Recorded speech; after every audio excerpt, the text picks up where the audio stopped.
Les actus web, digital, intelligence artificielle et tech de ce très joyeux 10 janvier 2025, c'est maintenant. Soyez sûr d'être abonné pour ne rien louper des flash actus du futur, parce qu'il ne faudrait pas louper ces trains qui sont impressionnants. Aujourd'hui dans l'actu, allez, un focus particulier sur le CES de Las Vegas, la grand-messe aux États-Unis où il y a plein de petites innovations technologiques. Je vais vous parler de tout un tas de petites sélections d'objets. Vous allez voir, c'est en fin de ce flash actu. Avant, il faut que je vous passe du drame absolu de TikTok aux États-Unis en ce moment. Il faut que je vous parle de cette dinguerie de Mark Zuckerberg versus la France. Des réseaux sociaux contre des nations. Faut que je vous explique ça, les amigos, c'est dingue. Il faut que je vous parle de ce qui est en train de se passer aux US autour de la tech et autour des gros sous-sous, très très gros sous-sous qui viennent de partout. C'est absolument dingue. Faut que je vous parle également de l'intelligence artificielle. Tous les journaux nous disent que l'intelligence artificielle est déjà morte parce qu'il n'y a plus de données. Ils mangent des données, les IA. Ils ont plus de données à manger, ils vont mourir. Moi, j'y crois pas. Je vais vous en parler aussi dans ce Flash Actu et des tas de dingueries qui nous viennent donc de Las Vegas dans ce Flash Actu. C'est tout de suite, c'est parti. On commence avec la première actu du jour. Ça concerne TikTok qui est en bien mauvaise posture. C'est le feuilleton du moment, TikTok aux États-Unis. Qu'est-ce qui se passe autour de TikTok aux États-Unis? Il se passe que ça a été voté. TikTok doit soit revendre son activité américaine à une boîte américaine, parce que les US ne veulent pas qu'il y ait un réseau social dirigé par des Chinois sur le territoire américain, soit ils revendent leur branche US à une boîte américaine, soit ils dégagent. Et ça doit se jouer le 19 janvier. Si le 19 janvier, c'est rien passé, et d'ailleurs ByteDance, la maison mère de TikTok, a dit la même chose, si le 19 janvier, ça n'a pas bougé, ils ont fait des plaintes auprès du Conseil constitutionnel américain, on se cassera des États-Unis le 19 janvier. Donc dans 9 jours, si ça se trouve, les Américains n'auront plus TikTok. Sauf que, Trump est pas d'accord. Donald Trump, il dit, non, moi TikTok, ça m'a déjà bien aidé pour ma communication. J'aime bien en plus les réseaux sociaux. Regardez mon meilleur buddy maintenant, c'est le patron de X. Pourquoi je m'arrêterai? Je ne sais pas. Donc il veut absolument qu'il se passe des choses. Donald Trump, Elon Musk, positive pour TikTok en l'occurrence, et donc il ne veut pas que TikTok disparaisse aux États-Unis. Est-ce que ça va disparaître? Est-ce que ça va pas disparaître? Il y a en ce moment une discussion de la Cour suprême qui va peut-être changer la donne, mais pour l'instant, Joe Biden, il reste droit dans ses bottes. Il dit tant que je suis là, jusqu'au 19 janvier, on fera disparaître TikTok. Et il se passe une petite chose assez hallucinante, c'est qu'un acteur du web, un concurrent de TikTok, vient d'apparaître aux États-Unis et il s'appelle Triller. Non, pas le clip de Michael Jackson, T-R-I-2-L-E-R. Triller, c'est une solution concurrente de TikTok. Et je laisse ça pour les âmes complotistes parmi vous, parce que franchement, il y a de quoi se faire des nœuds au cerveau avec cette histoire. Triller, c'est donc un potentiel concurrent de TikTok, donc réseau social avec des petites vidéos courtes en mode vertical, c'est très bien. Et Triller vient de sortir un outil spécial qui s'appelle SaveMyTikToks.com. Et ce site SaveMyTikToks.com permet de sauvegarder ses vidéos TikTok quand on est aux États-Unis dans la perspective de l'arrêt de TikTok aux États-Unis. Donc, il se branche sur cette actualité-là en disant « Ouh là là, si ça se trouve, le 19 janvier, TikTok disparaît, certains d'entre vous ont un business, ont de la communication dessus, venez tous sur Triller. En plus, on vous a fait un super outil exprès pour sauvegarder toutes vos vidéos TikTok et ne pas les perdre. » Et on se rend compte que cet outil-là, Triller, il a racheté une autre boîte il y a quelques temps qui s'appelle Amplify AI. Amplify AI, c'est un truc de chatbot avec de l'intelligence artificielle. Vous allez me dire quel rapport? Cette entreprise Amplify AI, si vous allez sur son site internet amplify.ai, vous allez vous rendre compte que cette dernière grosse actu, elle date d'il y a 4 ans, puisqu'ils ont mis de l'IA chatbot au service de la campagne présidentielle de Joe Biden. Bref, il y a tout un tas de bazar où il y a un concurrent de TikTok qui vous dit que vous pouvez sauvegarder vos vidéos TikTok parce que TikTok va disparaître sous la gouvernance Biden, et cette boîte-là, elle a aussi une boîte qui a soutenu Biden. Et pendant ce temps, il y a Trump qui va arriver au pouvoir et qui lui dit qu'il veut sauver TikTok. C'est une dinguerie, c'est une folie, c'est un feuilleton à suivre tous les jours. Il y a un nouveau développement aujourd'hui, puis on verra le 19 janvier si TikTok disparaît aux US ou pas. Mais en tout cas, je trouve ça assez hallucinant. Dans l'actu du jour, il y a également Mark Zuckerberg, je vous en ai déjà parlé, vous savez qu'il a fait une sortie extrêmement remarqué, extrêmement commenté également, puisque Mark Zuckerberg nous a annoncé, je vous refais pas l'actu, que tous ces réseaux sociaux, donc Facebook, Instagram, Threads, peu importe, Threads c'est moins important, mais quand même les deux autres sont extrêmement importants, vont se mettre au diapason de Donald Trump et de Elon Musk, et notamment du réseau X, avec de l'automodération, plus de fact-checking, des équipes de modération qui vont quitter la Californie pour aller au Texas parce que la Californie c'est trop woke. Bref, Mark Zuckerberg nous a expliqué que ces réseaux sociaux rentraient dans le giron Trumpiste ou Elon Musk, je sais pas comment on dit, alors que c'est dingue parce que ces deux-là, Zuckerberg et Musk, étaient des ennemis jurés. Maintenant, Zuckerberg emboîte le pas. Derrière, il y a des questions de pouvoir, des questions de changement de paradigme aux États-Unis, etc. Et il y a un pays qui est pas d'accord, c'est la France. Et je m'en réjouis, les amis, je dois vous le dire. Vous me direz en commentaire si vous trouvez que je suis nouille de m'en réjouir ou pas. Mais moi, ça fait un petit moment que j'ai quelques doutes sur Clara Chapaz. Vous savez qui c'est, Clara Chapaz? Si, c'est notre ministre déléguée chargée de l'intelligence artificielle et du numérique. Ouais, on a ça en France. Et c'est vachement bien. Clara Chapaz, c'est l'ancienne patronne de la French Tech. Voilà.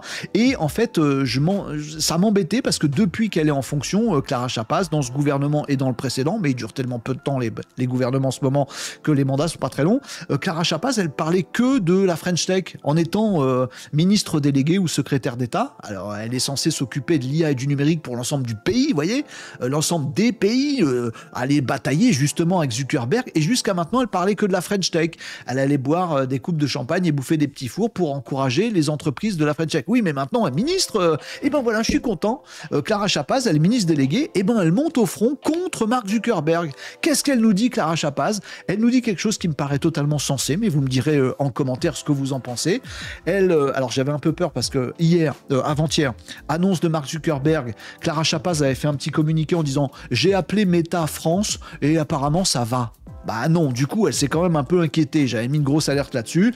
Et là, Clara Chapaz, elle nous explique qu'il faut arrêter d'instrumentaliser, je la cite, la liberté d'expression. Nous ne sommes pas en train de demander aux États-Unis de réécrire le premier amendement de la Constitution.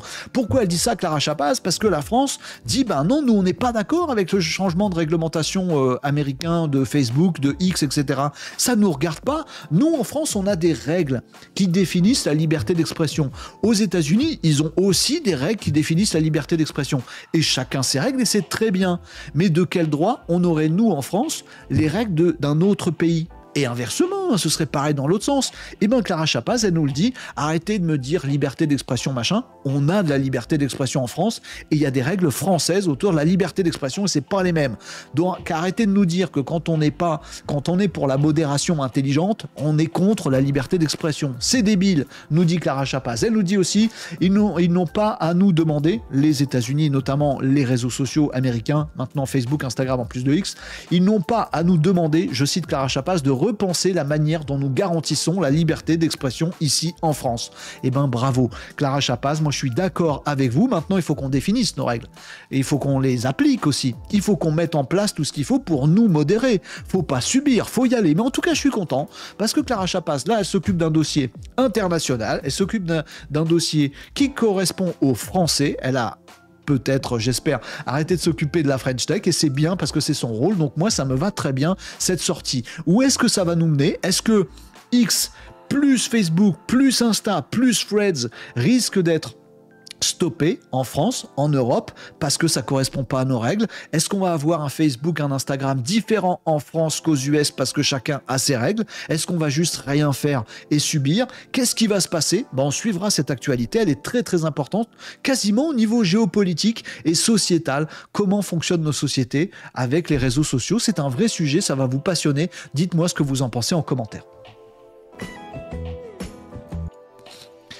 Trump, de son côté, aux États-Unis, il nous donne quand même une petite leçon d'investissement autour de l'IA et de la tech. On vient d'apprendre, les amis, alors que je vous le dis quand même, je le rappelle, vous le savez déjà, Donald Trump n'est pas encore au pouvoir. C'est le président élu, et là, il est dans une période un petit peu magique où il peut se permettre de faire des trucs et dire des trucs sans être déjà le président en exercice. Alors, quand on est président en exercice, il faut surveiller tout ce qu'on dit. Bon, bah là, il ne l'est pas encore, donc il peut être moins attentif à ce qu'il raconte et à ce qu'il fait, et en même temps, il est déjà élu, donc il a déjà un pouvoir, on sait que c'est lui le prochain président en exercice, vous voyez, donc il est dans une phase de transition où il peut faire des folies, et ben il fait des folies, et pour le coup, je les trouve absolument bluffantes, ces folies-là. La dernière en date, c'est que Donald Trump vient d'aller chercher 20 milliards de dollars d'investissement d'une boîte qui s'appelle Damac, D-A-M-A-C. Je vous dis ça un petit peu de mémoire. C'est une entreprise émirati, Émirats Arabes Unis, un gros investisseur qui vient de dire qu'il investissait au minimum, c'est un minimum, 20 milliards de dollars là tout de suite maintenant aux États-Unis pour faire quoi ? Pour faire des data centers. Intelligence artificielle, tech, robotique, IA, voilà, data center, gros investissements, énergétiques, etc. Oui, des nouveaux data centers vont être financés par les Émirats Arabes Unis et aux États-Unis. C'est assez dingue parce que jusqu'à maintenant, c'était plutôt les gros GAFAM qui investissaient dans d'autres pays. Et bien là, maintenant, sous l'ère Trump, il y a 20 milliards de dollars qui viennent d'arriver. Bah, imaginez 20 milliards de dollars. Hein. Vous vous souvenez des efforts que nous, on a à faire en France sur notre dette à nous pour la rembourser ? Bah, Donald Trump, il passe 3 coups de fil et il décroche 20 milliards de dollars. Et c'est pas tout, parce que derrière ces 20 milliards de dollars, il y a beaucoup d'emplois. Donc forcément, ça fait fonctionner encore mieux l'économie, ça réduit le chômage et du coup ça fait de la consommation. Enfin bref, le truc, la logique de l'investissement, elle est dingue. Et encore une fois, c'est rien, c'est 20 milliards de dollars. C'est bizarre de dire que 20 milliards de dollars, c'est rien, mais c'est le cas puisque Jeff Bezos lui-même donc patron d'Amazon, a indiqué que ses prochains data centers et ses prochains serveurs, il va arrêter de regarder à l'extérieur des États-Unis et il va peut-être regarder aux États-Unis, gros investissement en plus. Et ça suit un investissement monstrueux de la part du patron japonais de SoftBank. Donc c'est un groupe gigantesque. Le patron japonais de SoftBank a indiqué il y a quelques semaines, donc après l'élection de Donald Trump, qu'il allait investir 100 milliards de dollars. Bref, il y a plein de milliards qui arrivent de partout à l'extérieur des États-Unis vers les États-Unis pour faire de l'énergie, pour faire des data centers, pour faire de l'IA, pour faire de la tech, qui crée de l'emploi, qui du coup les rend hégémoniques là-dessus, qui du coup, peut-être qu'il faudrait s'inspirer de cette logique-là. Après tout, est-ce que la France et l'Europe ne pourraient pas être des terres d'investissement aussi ? Bon, on est un petit peu à la bourre, mais par exemple en France, on a de l'énergie vachement bien, ça pourrait... Non, on n'en profite pas. Bref, Donald Trump, il nous donne quand même un exemple de business, et je me dis que ce serait peut-être bien qu'on puisse un peu suivre cet exemple en France. Faut pas suivre tous les exemples, je vous ai dit du mal des réseaux sociaux tout à l'heure, là je vous dis du bien de cette partie investissement. Vous me direz ce que vous en penserez en commentaire, mais imaginez que nous aussi en France, on soit capable de récupérer 100, 200 milliards de dollars, 100, 200, 300 000 emplois créés sur notre sol, ça fait moins de chômage, ça fait plus de revenus, ça fait plus d'investissements, ça fait moins de dépenses. Peut-être que c'est une façon de contrôler notre dette par l'investissement. Je sais pas, je lance des réflexions, vous me dites ce que vous en pensez en commentaire.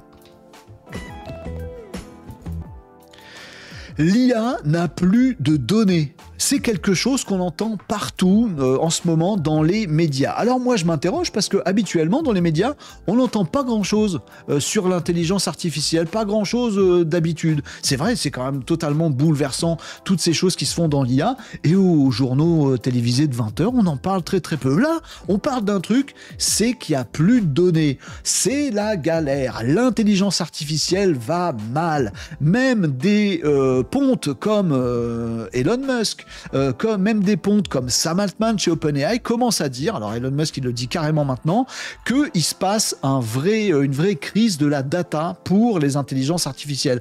On n'arrive plus à les faire de meilleur en meilleur, parce que pour qu'elles soient encore meilleures, il faut les entraîner encore plus de données. Or, les données disponibles partout, de toute la culture mondiale, on les a tous bouffées déjà. On a relevé toutes les informations qui existaient, on a tout mangé dans les IA, et du coup, il n'y en a plus à manger. c'est faux.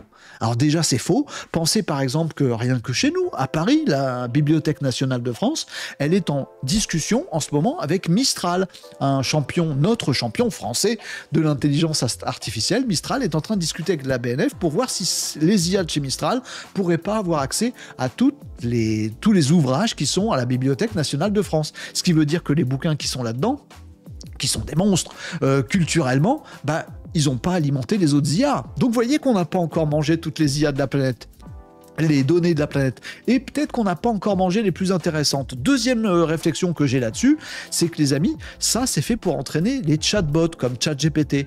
Mais est-ce que vous avez conscience que ChatGPT marche déjà parfaitement? Est-ce que Claude d'Anthropic a déjà fait une faute dans ce qu'il vous a fourni? Est-ce qu'il n'a pas déjà été suffisamment entraîné avec toutes les données qu'il a eues pour parler parfaitement? Son vocabulaire est parfait, en français comme dans toutes les langues du monde, sa grammaire est parfaite, il fait jamais de faute, il vous parle très bien, il peut changer son ton, il peut changer son style. Les chatbots, la partie chatbot, elle est déjà parfaite. La bataille de l'IA aujourd'hui, elle tourne pas autour des données qui existent, on les a déjà utilisées, il y en a encore à utiliser, et ces IA-là sont déjà très bien entraînées. La bataille qui arrive en 2025, c'est sur les capacités qu'aura l'IA à produire de nouvelles données, elle-même. Et ça, c'est intéressant.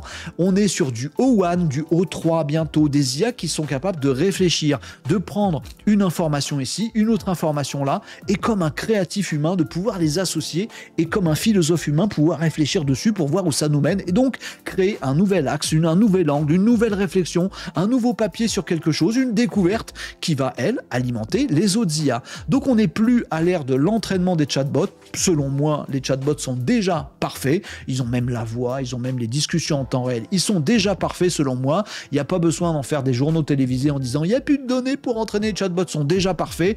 2025, maintenant, c'est l'année où les IA vont réfléchir et produire de nouvelles idées. Est-ce qu'elles vont y arriver?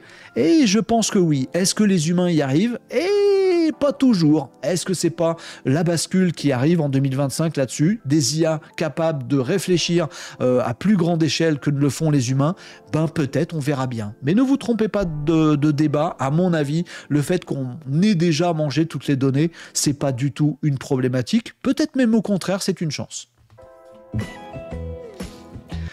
Allez, on part du côté de Las Vegas. Là maintenant, faut prendre l'avion, on va là. Non, mais là, dans le Flash Actu, les amigos, je voulais vous reparler d'une petite star du CES de Las Vegas, puisqu'en ce moment, c'est la grande messe de l'innovation technologique aux États-Unis, donc à Las Vegas. Ça s'appelle le CES, c'est tous les ans. Et l'année dernière, les amis, je vous avais parlé d'un petit robot, et je vous avais dit, il faut le surveiller, ce petit robot, début 2024, je vous avais dit ça. Ce petit robot, il nous vient de chez Samsung, et il s'appelle Bolly. Pas Dolly, Bolly, B-A-2-L-I-E, comme une balle, avec I-E derrière, comme une balle. Ben oui, parce que Bolly, c'est une boule. Bolly, c'est donc le robot nouvelle version 2025. Je vous en avais déjà parlé en 2024. Il était beaucoup plus petit, il avait la taille d'une grosse balle de baseball, si vous voulez, Bolly l'année dernière. Cette année, c'est plutôt taille boule de bowling. C'est donc une boule et c'est un compagnon IA, on peut le dire comme ça. Et vous savez que j'ai une tendresse particulière pour les compagnons intelligence artificielle.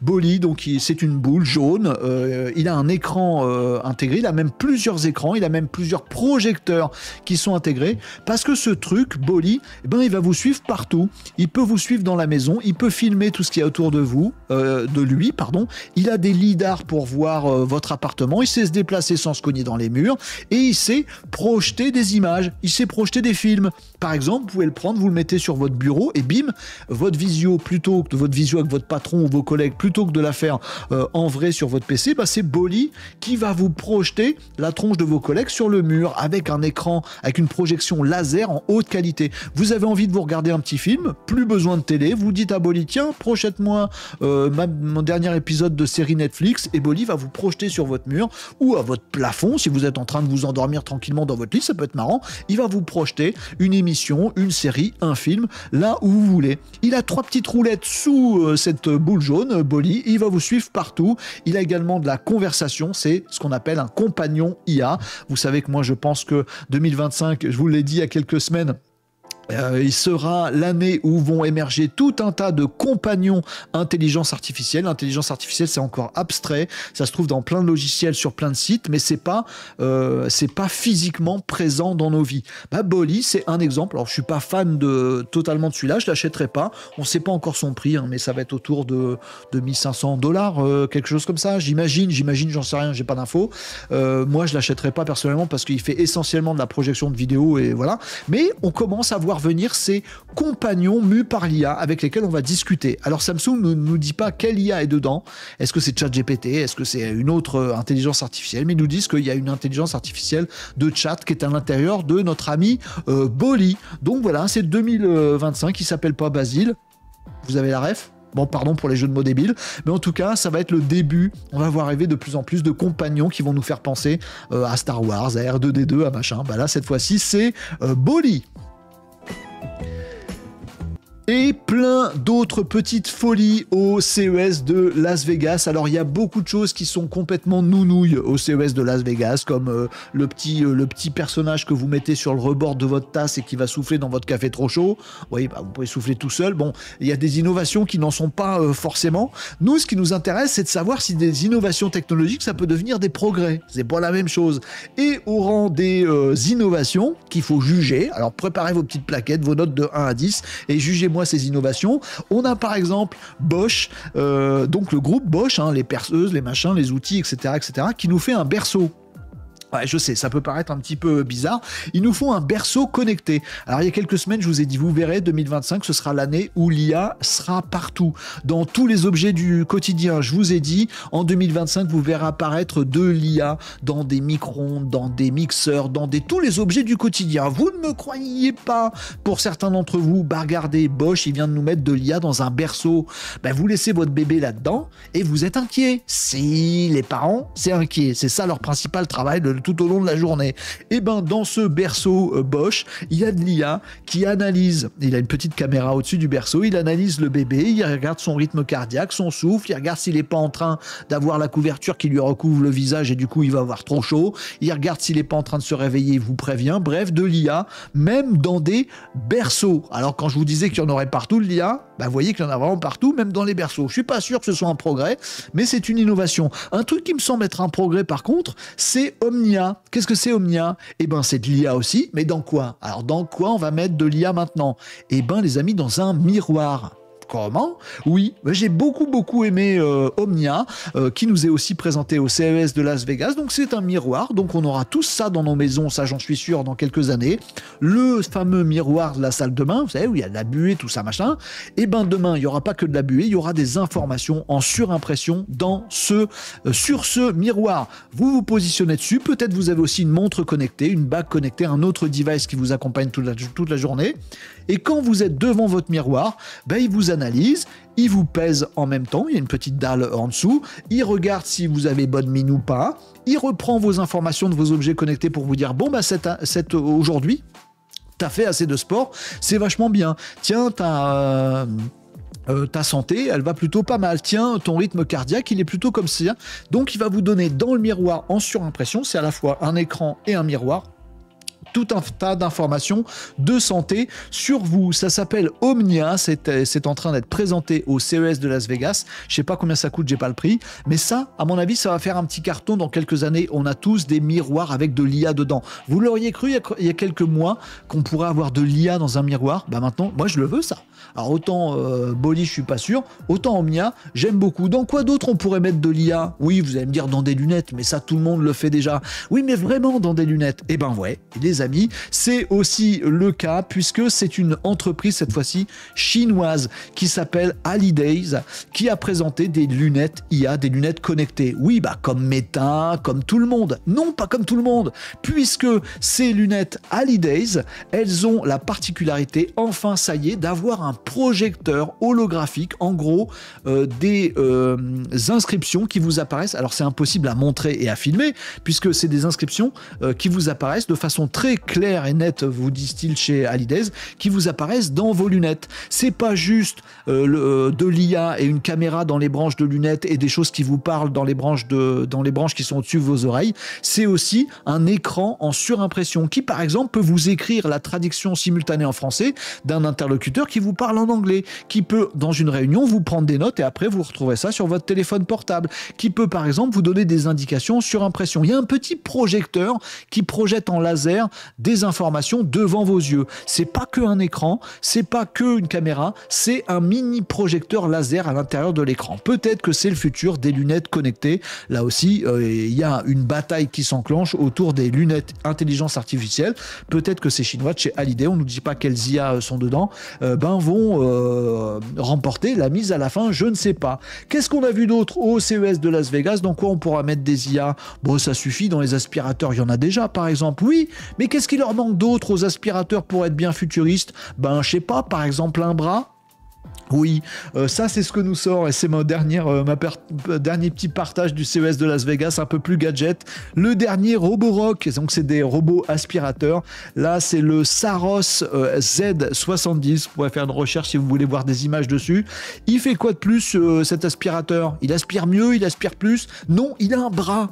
Ça commence aussi à être un petit R2D2, vous voyez ce que je veux dire? C'est un robot aspirateur, mais en plus il a un bras tout simple qui peut se déployer au-dessus de l'aspirateur et par exemple trouver qu'il y a je sais pas un détritus par terre ou un papier de bonbon ou je ne sais pas trop quoi, et ça déploie le bras, il chope le petit papier de bonbon qui a rien à faire par terre, c'est pas propre, hop, et il va le mettre à la poubelle ou ramasser vos vieilles chaussettes pour les mettre dans le panier à linge sale. Bref, vous voyez que il y a des robots qui arrivent, il y a de l'IA qui arrive dans les objets et il y a aussi des objets du quotidien qui commencent à se transformer en robots.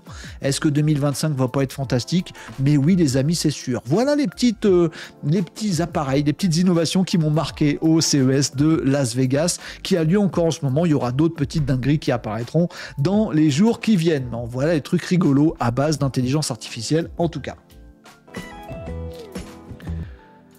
Voilà pour ce bon gros flash actu de ce jour les amis, avec plein de choses qu'il va falloir suivre. Assurez-vous d'être abonné à cette chaîne. Vous pouvez aussi retrouver Renaud Décode sur Twitch, sur TikTok, sur YouTube bien entendu, et également sur les autres réseaux pour ne rien manquer des actus absolument folles du web. Ouais, il y a des choses qui se passent, du digital, de l'intelligence artificielle bien sûr, et de la tech. Vous devez peut-être aussi nous rejoindre en live les amis, ça se passe les lundis, mercredis et vendredis midi. Émission en live pendant laquelle est enregistré ce Flash Actu. Émission live de Renaud Décode sur Twitch, sur TikTok Live et sur YouTube Live. Merci d'avoir suivi ce Flash Actu, les amigos.